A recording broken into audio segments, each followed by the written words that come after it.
খারাপ অবস্থা ভাই, একবারে 2 বছর খুব বসতে খুব সমস্যা হয়, থাকতে তোমার চিকিৎসাটা হয় না, বাচ্চা অসুস্থই করে আরো।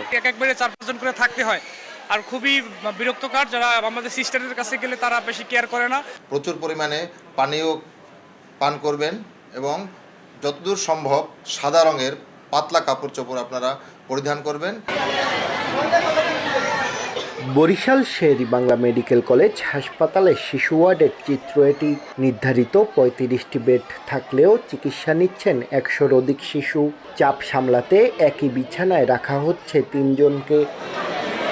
রোগীর স্বজনরা জানান, একে তো তীব্র গরম, তার ওপর হাসপাতালের অস্বাস্থ্যকর পরিবেশ। অধিকাংশ বৈদ্যুতিক পাখাই বিকল। 3টা বাচ্চা একটা সিটে দেয়, 3টা মহিলা, 6 জন মানুষকে বসার পরিবেশ। রিপোর্টও দেখাইতে পারি নাই, ডাক্তারও দেখাইতে পারি নাই। অনেক বাচ্চা এরকম করতে আছে পেটের ব্যথায়। ফ্যান নাই, কিছু না, আরো গরম। রোগীর সাথে যে সুস্থ মানুষ যে অসুস্থ হয়ে যাইতেছে। 1, 2, 3 ঢাকায় জমি জিতে নিন 100% ক্যাশব্যাক সহ 20 কোটি টাকার পুরস্কার। শুধু শের-ই-বাংলা মেডিকেল কলেজ হাসপাতালই নয়, একই অবস্থা বিভাগের ঝালকাঠি, পিরোজপুর সহ 6 জেলার বিভিন্ন হাসপাতালে। স্বাস্থ্য অধিদপ্তরের তথ্য বলছে, গত 24 ঘন্টায় বরিশাল বিভাগের 6 জেলার বিভিন্ন হাসপাতালে ডায়রিয়ায় আক্রান্ত হয়ে ভর্তি হয়েছে 449 জন। রয়েছে জ্বর, নিউমোনিয়ার রোগীও। ধারণ ক্ষমতার তুলনায় রোগীর চাপ বেশি থাকায় হিমশিম খাচ্ছেন চিকিৎসকরা।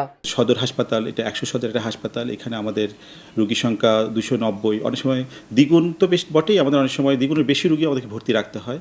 এতে কিছু কিছু রোগীদের একটু দুর্ভোগ পোহাতে হয়, তাদেরকে ফ্লোরিং করতে হয়। সকাল 11টা থেকে দুপুর 3টে পর্যন্ত রোদের তাপ সব থেকে বেশি থাকে।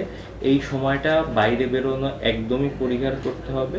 এদিকে দাবদাহে সবাইকে যথাযথ স্বাস্থ্যবিধি মেনে চলার আহ্বান জানিয়েছেন চিকিৎসকরা। স্বাস্থ্যকর্মীরা রোগীদের সেবা দিতে গিয়ে হিমশিম খাচ্ছি। হ্যাঁ, বিশেষ করে হিটস্ট্রোক, ডায়রিয়াজনিত রোগ, বাচ্চাদের সর্দি কাশি জ্বর, এসব নিয়ে আমরা কাজ করে যাচ্ছি, কিন্তু আসলে এত রোগীর চাপ সামাল দেওয়া কঠিন হয়ে যাচ্ছে। গরমে ডায়রিয়া সহ বিভিন্ন রোগে আক্রান্ত রোগীদের সেবা দিতে বরিশাল শের-ই-বাংলা মেডিকেল কলেজ হাসপাতাল সহ বিভাগের 41টি উপজেলা স্বাস্থ্য কমপ্লেক্সে 344টি মেডিকেল টিম কাজ করছে। শাকিল মাহমুদ, সময় সংবাদ, বরিশাল।